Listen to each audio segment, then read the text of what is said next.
In a century riddled with unrest, World War II remains the epic tale. An event of unparalleled impact. Even now, we are uncovering new information about secret weapons and villainous tactics, about extraordinary heroism and boundless shame, about a time when one life, or one bullet, or one bomb separated infamy and glory, defeat and victory, tyranny and freedom. Untold stories of World War II.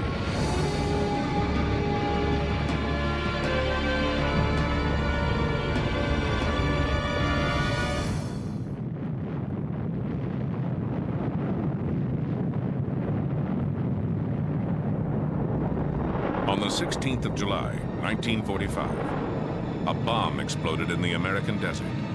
A very different kind of bomb. The furious energy of the atom had been unleashed. That power might have landed in the wrong hands had a few brave men not waged a secret war against Germany's atomic program.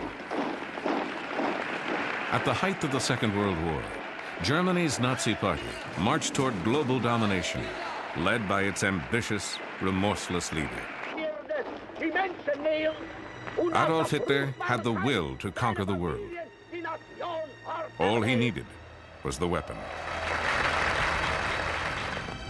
And he had found the means to make one in the most unlikely place. It was here, in the snow-packed mountains of Norway, that a handful of soldiers on skis fought to stop Hitler's dream of possessing the ultimate weapon.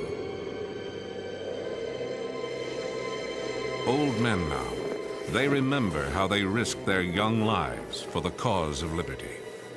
They will stop at nothing in order to conquer the world. So the feeling they had to be stopped became very, very strong. We were quite certain that if we were caught by Germans, we were all being executed. It would take 3 daring attempts before they succeeded.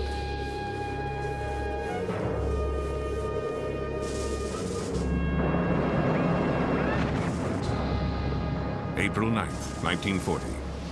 German warships penetrated Oslo Fjord. The Blitzkrieg had come to Norway. Within 2 months, the besieged nation was forced to surrender.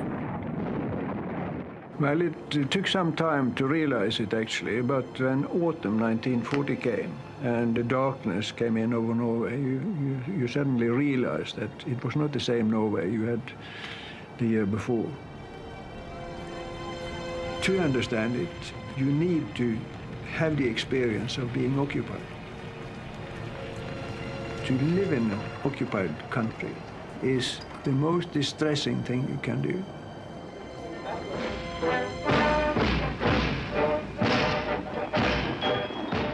A vast occupying army flooded the country.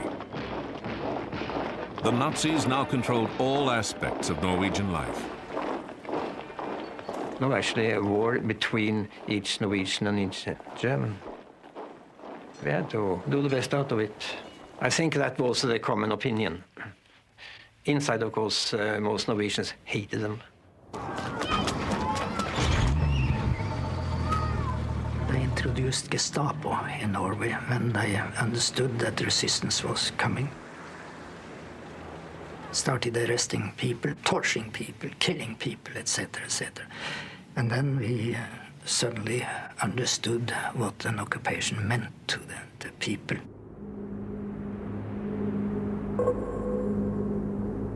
Hitler's grasp extended into every corner of the country. In this remote Norwegian valley, the Germans seized a very special prize: the Norsk Hydro factory. Surrounded by mountains, the factory had been built on the face of a cliff overlooking a deep and impassable gorge. For the Nazis, it was an ideal location for a wartime project, difficult to bomb and easy to defend. But to the generals in Berlin, Norsk Hydro offered even more. In 1940, it was the only hydroelectric plant in the world producing large amounts of an extremely rare substance, deuterium oxide, also known as heavy water.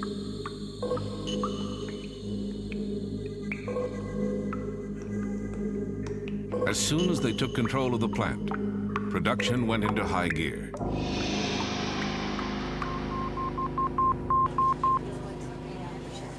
When word reached Great Britain, a powerful sense of foreboding swept through the Allies.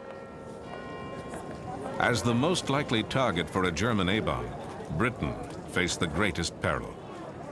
Is it possible they do not realize that we shall never cease to persevere against them until they have been taught a lesson which they and the world will never forget? Winston Churchill's spirited defiance of the Nazis became a rallying point for resistance fighters from all over conquered Europe. Young Norwegians, eager for combat, joined the army of exiles gathering in Britain. There was no sacrifice that was too big to try to get the Germans out. Clean rifle. Well done. The British created a secret organization, the Special Operations Executive, to fan the fires of resistance. You volunteered and you were trained by the British to go back to Norway and work behind the lines on sabotage, instruction, reporting, radio information, wireless operating, and that sort of thing.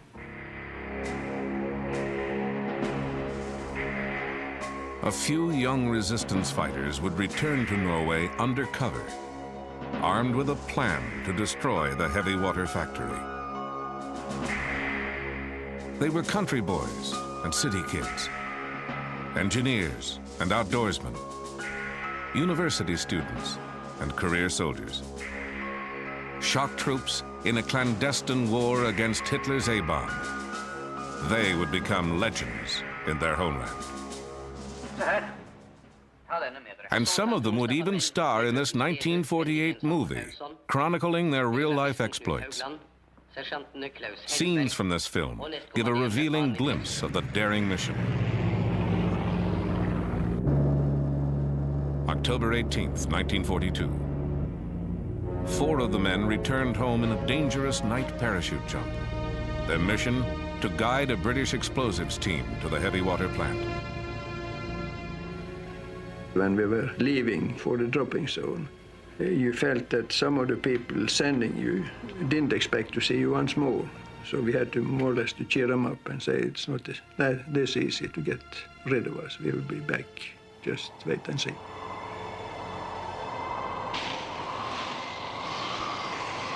Our target is the heavy water production.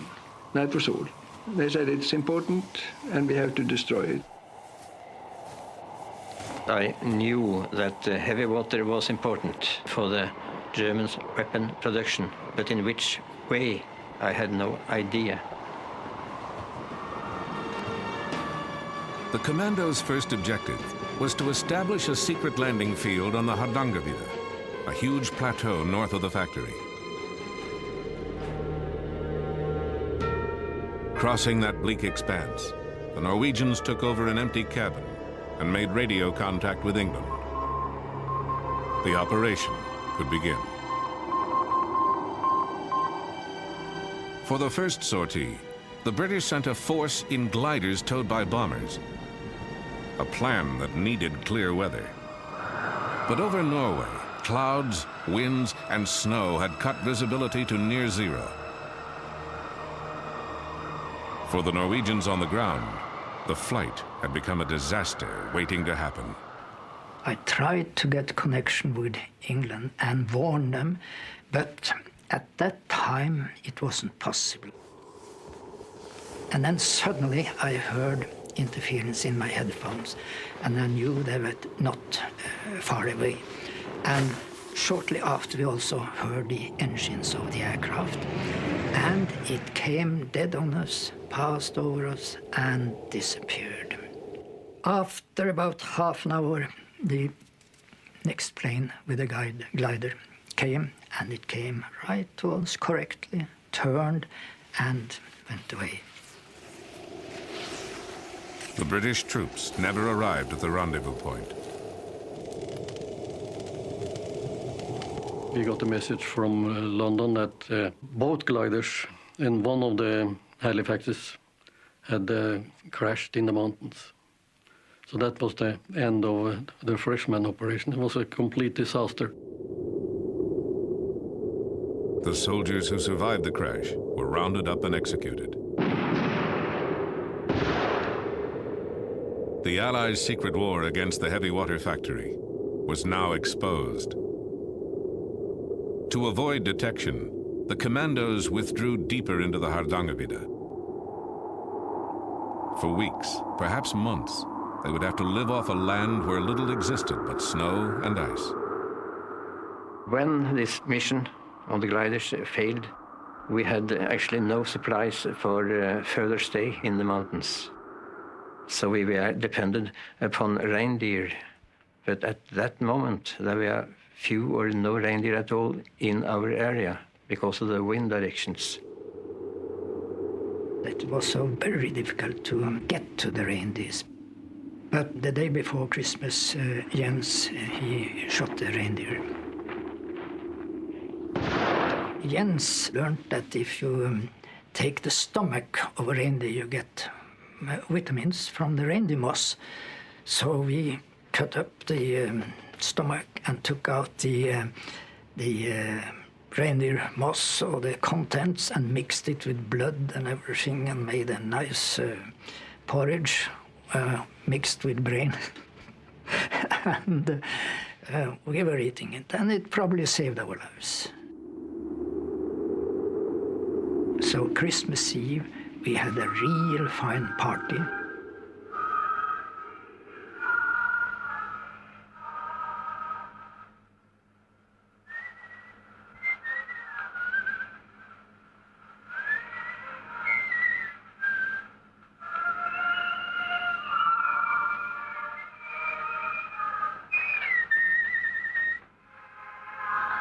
Det var litt av et måltid, da. Ja, det var ikke dårlig. We chatted. We had a good time at Christmas Eve, I remember well.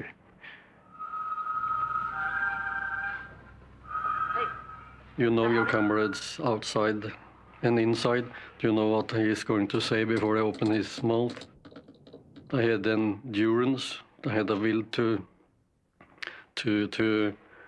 hold on when there is nothing in you except the will which says to hold on.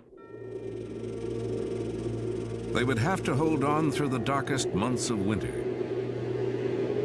But each day, the Nazi supply of heavy water was growing, drop by precious drop.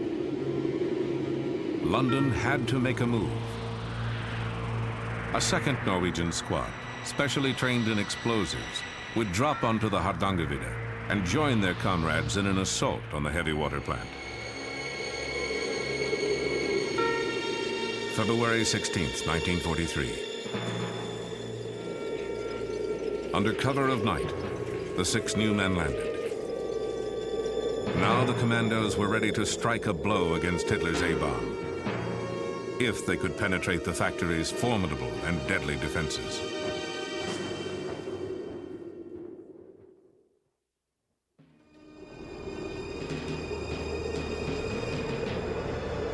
To the commandos, the heavy water plant appeared impervious to attack. To reach the factory, the saboteurs had to cross a deep, narrow gorge. There was only one road in, over a suspension bridge. And the bridge was patrolled 24 hours a day by German soldiers.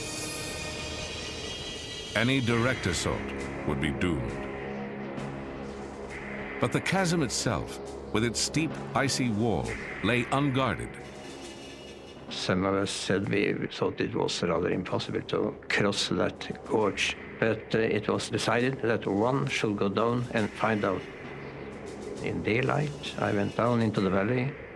I climbed down the gorge, crossed the river, and started climbing up on the other side.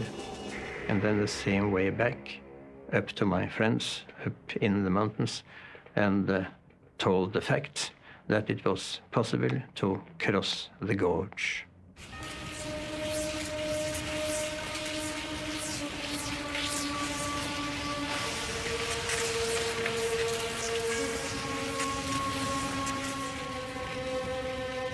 You felt that this may be serious, very serious for you, and you accepted that you might not come through.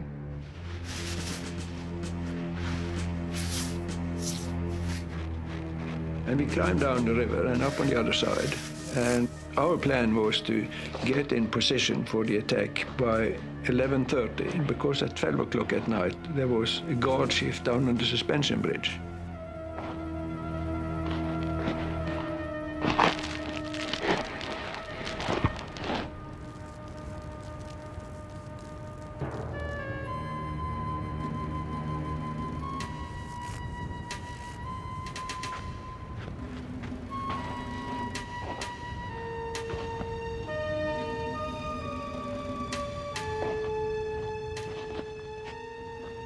We wanted to see the German guards being relieved, coming up in the factory area and enter the barracks before we went inside.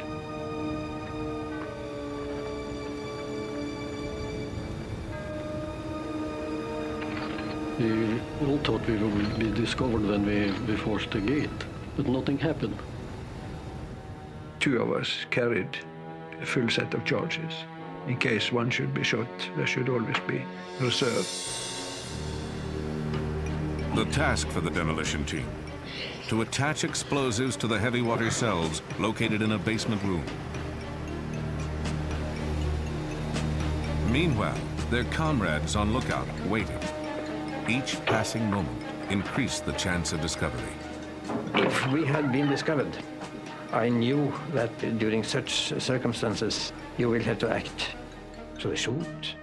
If a shot would, of course, maybe spoil the whole operation. Inside, they overpowered a Norwegian workman. Holding him at gunpoint, the saboteurs placed their charges, pausing only to decide how much time they would need to escape before the blast.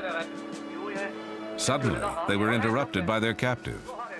He broke in and said, "It's all right, you may blow the factory, that's all right, but may I have my glasses, because it's hopeless to get no glasses in Norway today."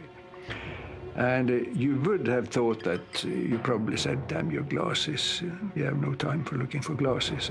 But instead you dropped what you were doing and you searched all around the room, and you found the holster for his glasses and gave him, and he said, "Thank you very much." And so we went on with taping the fuses.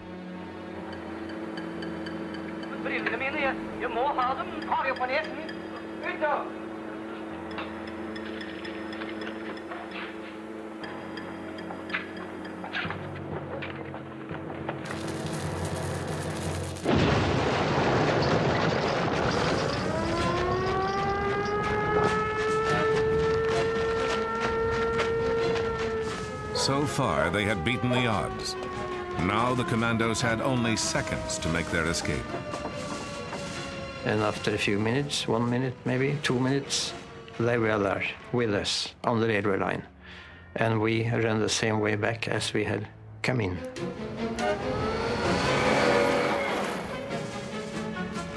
The road condition and the snow condition were excellent, because on the railway quite a lot of the snow had blown away on the outer side, and that was frozen solid ground, and we didn't put a mark.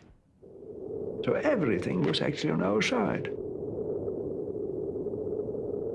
With determination, skill, and daring, the saboteurs had dealt a crippling blow to their enemy without losing a man. But heavy water had become a German priority, and within 6 months, the factory was back in operation. The Allies had to assume the worst. Nazi scientists were closer than ever to building a bomb. Another attack on the factory was set in motion. This time, from the air. In a bold noonday raid, 176 American bombers hurled destruction at the plant.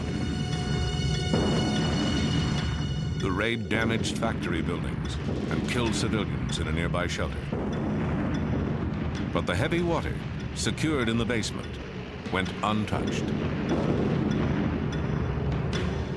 With production halted, the Germans decided to move the operation to the safety of the fatherland and inadvertently gave the commandos one last chance to destroy it forever.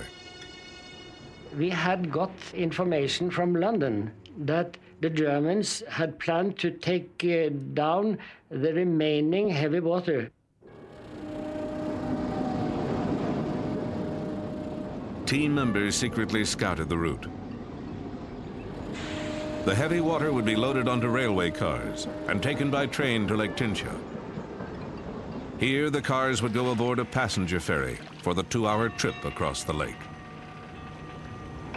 A well-placed charge could sink the ferry, and with it, all the heavy water. But sinking a public ferry meant paying a terrible price. Our conclusion was that the sinking of the ferry was about the only possible solution. It would have to be civilian sabotage, which was naturally a very serious thing to deal with. There was no doubt in our mind that there were going to be human lives taken. And furthermore, it could be anybody. And Rjukan was a small town, and it was really almost like all family. Fearing neighbors and friends might die, the Norwegians sent an urgent message to London.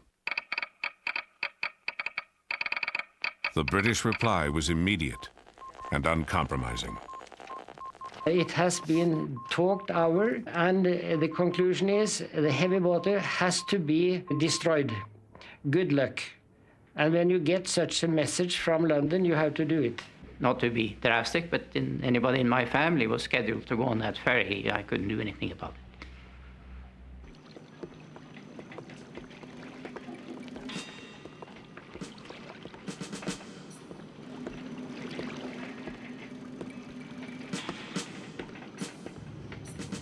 The Germans never put any guards on the ferry. They were watching the barrels on the railway. But the ferryboat itself was not guarded at all.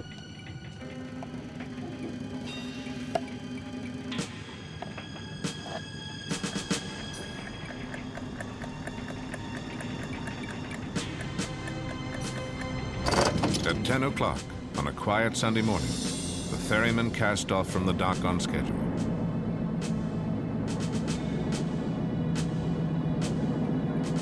"45 minutes later, at the appointed spot, a blast tore through the bottom of the boat.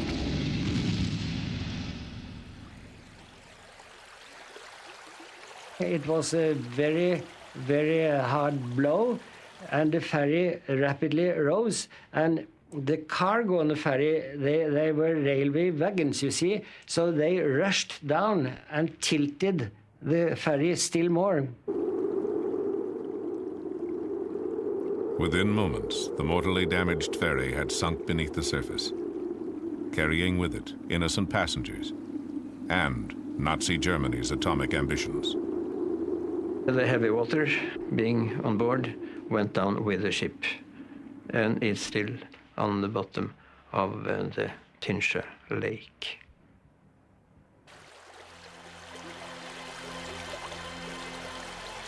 Later, the Allies would learn that the Nazis were never close to an atomic breakthrough. The U.S. won the A-bomb race.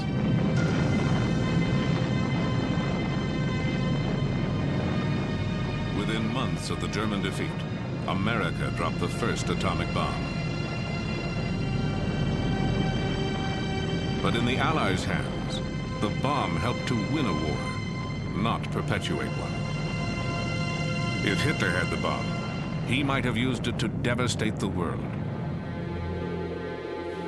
the Norwegian resistance fighters did their part to stop him.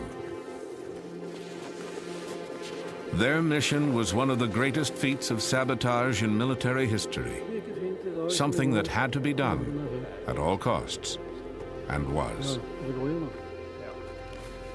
You have to fight for your freedom and for peace. It's not something that you have every day. You have to fight for it every day to keep it. It's like a glass bowl. It's very easy to break. It's easy to lose.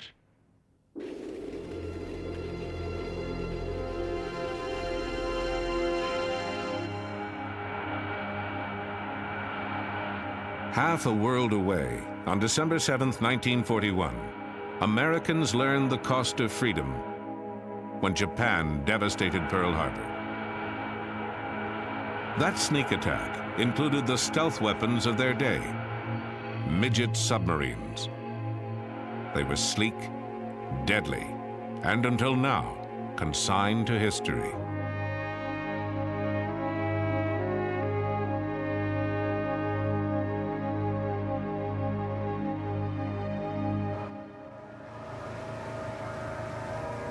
The National Park Service and the U.S. Navy have searched for the wreck of a Japanese midget submarine.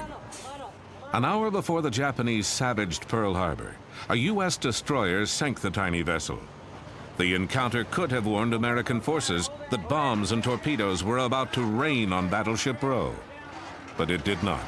Hold that. Shift her around. Marine archaeologist Dan Lenehan directed the hunt for the midget sub. Jim Delgado was the project's historian.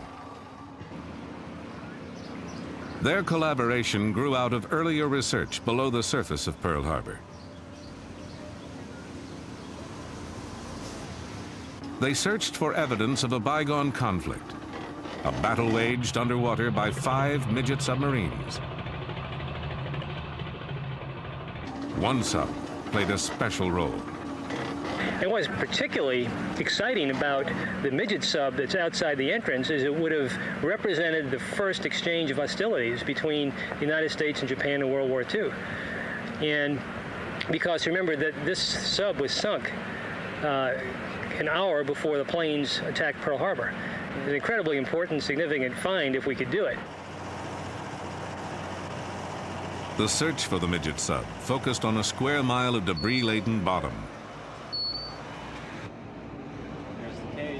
The area is a graveyard of war relics, like this old Navy plane.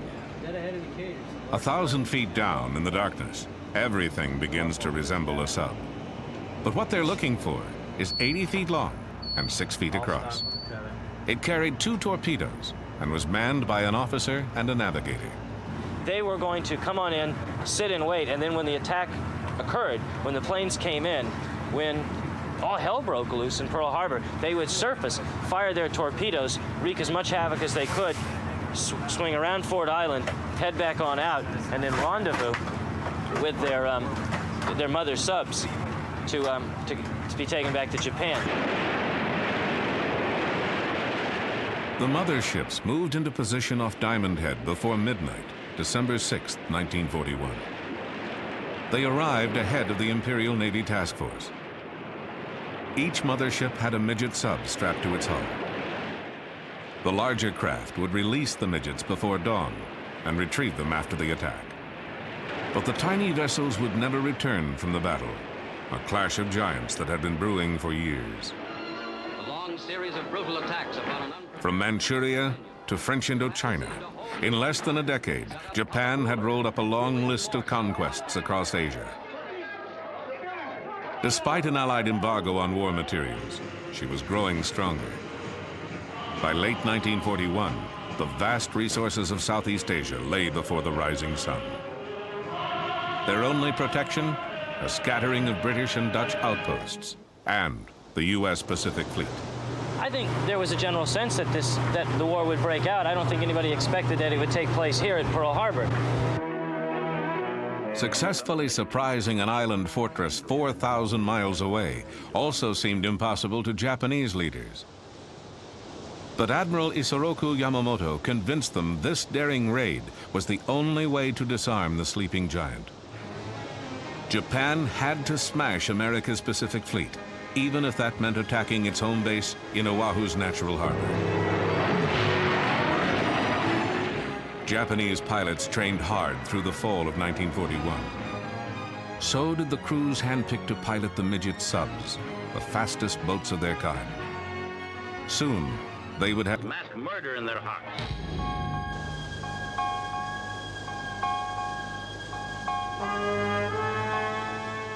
December 7th, 1941.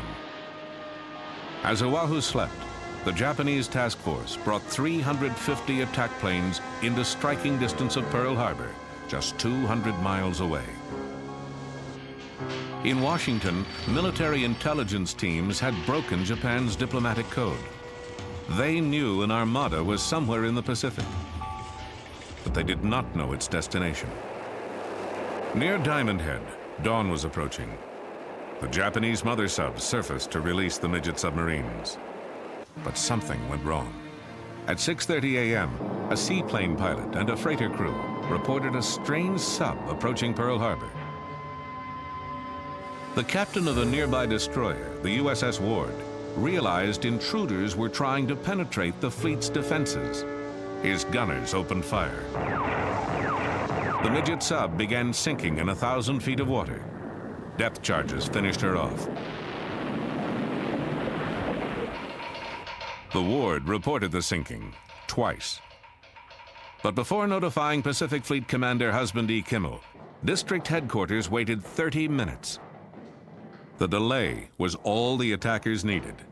News of the sub might have prevented what happened next. Well, the message was radioed in that they'd fired on and depth charged this sub. It didn't reach Admiral Kimmel. It wasn't until just a few minutes before the attack commenced in earnest with the planes coming in that the Admiral was finally phoned and told, look, we got this message in from the commander of the ward saying that he's fired upon a sub operating in an offensive zone. Kimmel says, well, why wasn't I told about this? He's putting his uniform on, he's heading out, and at that moment, the planes come screaming in overhead, the bombs start dropping.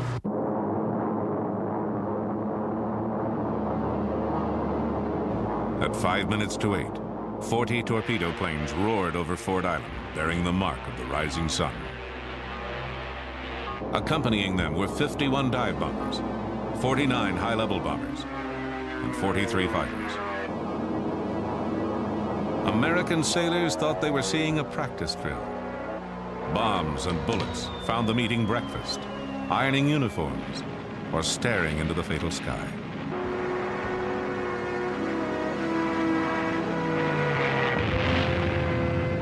Arizona, Oklahoma, California. One by one, the great ships sank. The West Virginia alone took 6 torpedoes and countless bombs. Pearl Harbor's air defense burned on the runways. Only a handful of pilots managed to scramble into a sky thick with enemy planes. The midget sub's moment had come, but one had been sunk by the Ward. A second was depth-charged outside the harbor.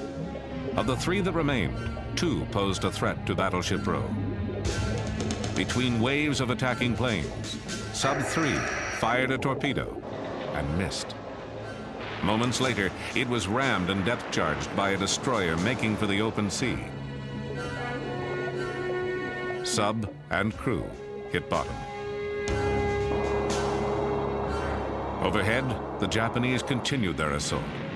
But now smoke and anti-aircraft fire obscured their targets. The sleeping giant had awakened.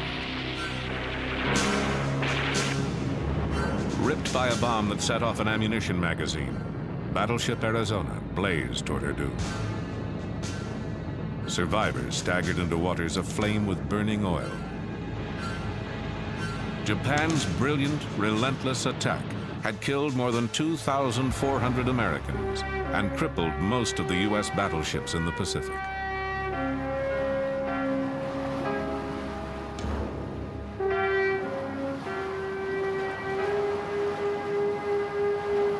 For the midget subs, though, the battle was not as glorious. 2 still roamed Hawaiian waters. Number 4, which may have fired at Battleship Row, radioed news of Japan's victory to the fleet that evening. Then she disappeared, never to be heard from again. The subs may not have seen resounding success, but Japan needed heroes. So the propaganda machine reincarnated their crews as the 9 young gods of Pearl Harbor. This wartime Japanese feature told their story with luxurious exaggeration.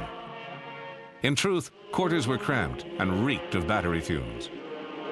The midget subs helped create confusion at Pearl Harbor, but didn't affect the war's outcome. And what of the last midget sub at Pearl Harbor?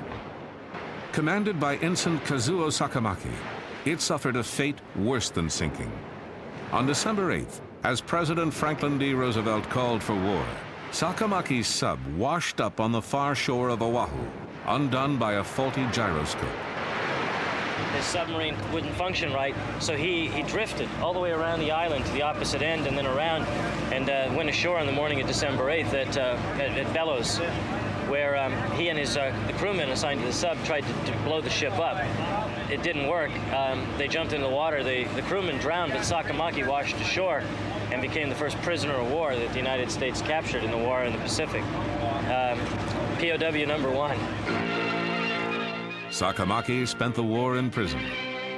His sub toured the U.S., helping to sell war bonds, a souvenir of dark days.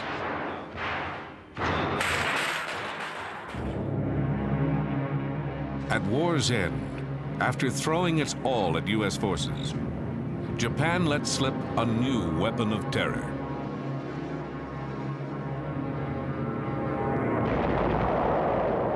For decades, the scars left by kamikaze attacks enforced a silence on both sides. But the men who fought those battles will never forget them.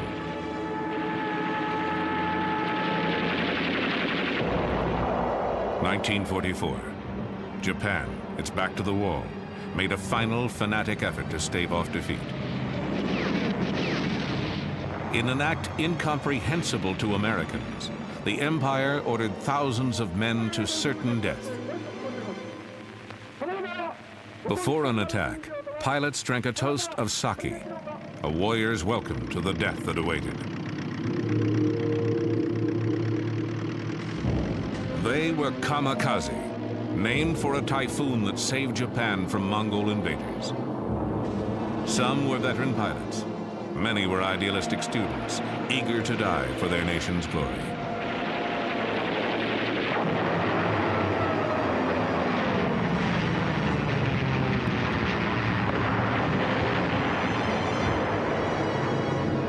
Kamikazes inflicted awful punishment on their enemies. More than 3,000 flyers dove to their deaths.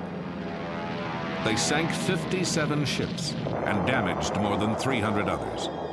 Their attacks killed at least 3,000 Americans and wounded more than 6,000.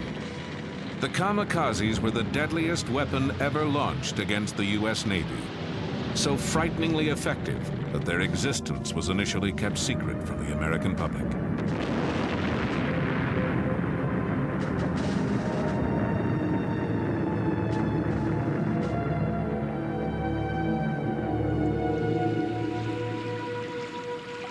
On April 16, 1945, kamikazes knocked the USS Laffey out of the war. The Laffey was rebuilt. She is now a museum ship in Charleston, North Carolina. Today, she's receiving visitors, her skipper and 4 crew members from World War II. You know, The sight of their ship raises a tide of memories for these comrades in arms. Rear Admiral F. Julian Beckton, who died in 1995, was 81 when he gave this interview. He commanded the Laffey during the invasions of Normandy and the Philippines. Steaming toward Okinawa, he knew what perils lay ahead. The kamikazes were the most effective weapon that the Japanese developed there during the war. And it was a desperate effort on their part to do it, but they were terribly, they had a terrible effect on our ships out there. Ensign James Townley would win a Silver Star for his valor aboard the Laffey. My opinion of the kamikazes were that they were misguided people. And then we learned more about them. We found out that, yes, they were the sons of the divine wind, or whatever they chose to call them. We call them one-way Charlies. And we were really scared to death of them, because no matter what you did, unless you could shoot them out of the air, they were coming in. Gunners mate second class Lawrence Delusky would earn a Bronze Star before his 21st birthday. Everybody has their own way of thinking and their own ideas.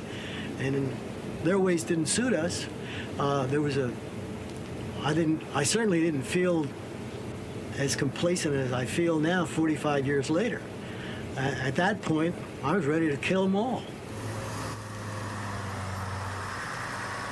In Japan, another group of old comrades gathers for a reunion.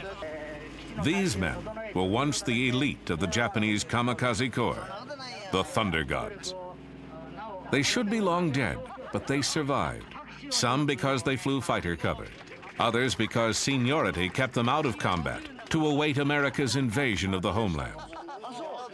Now largely forgotten, they once made up an awesome attack force. Their weapon was the oka, which meant exploding cherry blossom, but Americans gave it the code name baka, meaning fool. The weapon for another type of kamikaze attack, a Baka bomb captured on Okinawa. It's a 2.5-ton flying bomb dropped from a mother plane and carrying a suicide pilot. 3 rocket propulsion units are set off on approaching the target, giving a maximum level speed of 535 miles an hour.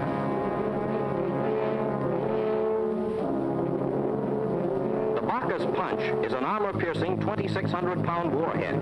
It's the first weapon specially designed for the kamikaze flying corps.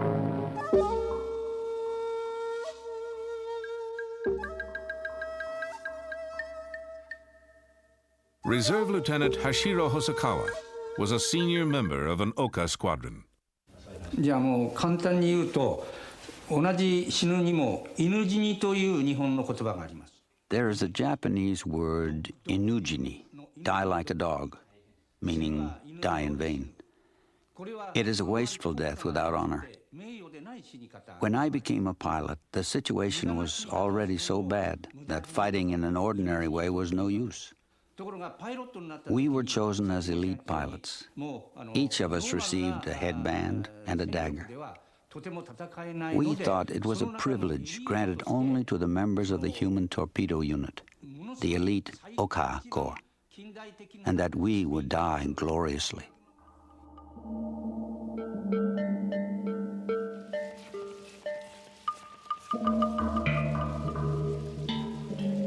These were the Thunder Gods. All had volunteered.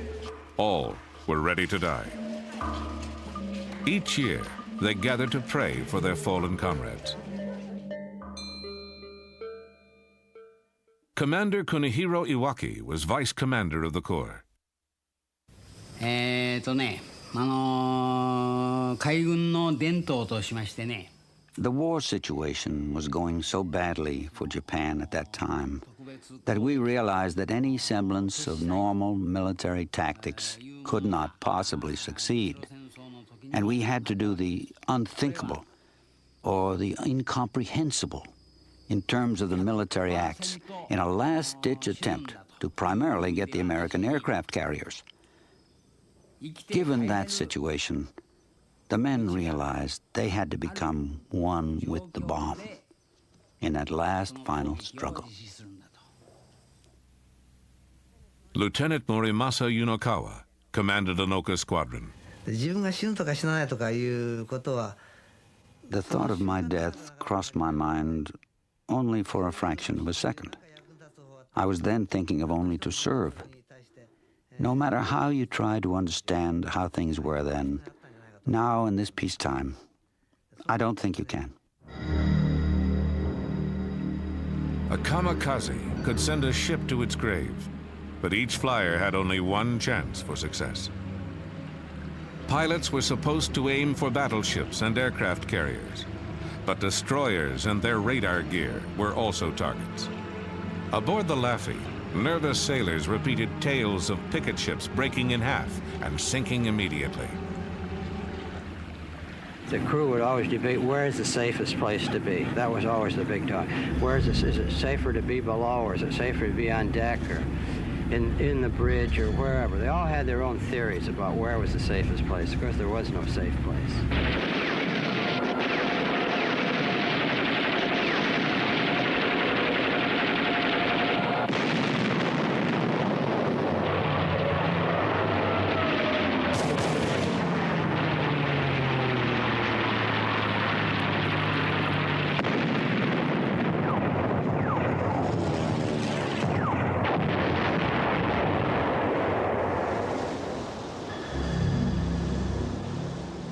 In April 1945, the noose was tightening on Japan. As the Battle of Okinawa began, destroyers patrolled 50 miles closer to Japan, tempting kamikazes taking off from the mainland. Suicide attackers had sunk several destroyers on this battle station. Now it was the Laffey's turn to stand watch. On April 16th, the ship began its third day on the perimeter. The mood aboard was tense. At 8:27 a.m., the Laffey's number came up. Closest call was a plane coming in on the starboard beam. And it was, when I first saw it, it was low on the water, about 10,000 yards out.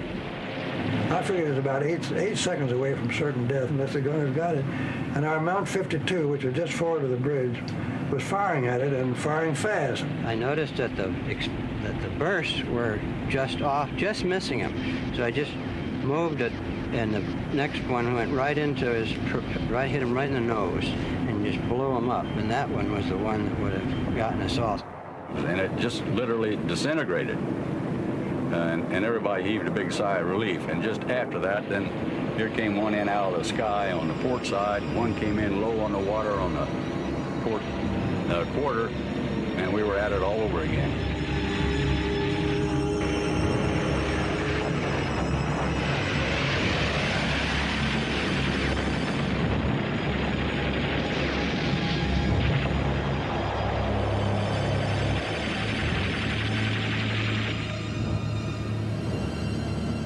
Of April 16th, we had a suicide plane hit us right about here.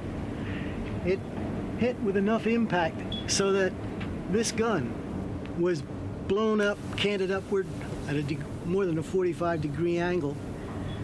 The motor of that plane skidded along the inside of this left-hand gun and wound up at the hatchway in the back of the gun on this side. And when he hit over there, I was blown up the deck about 15 feet. When I regained consciousness, that's where I was.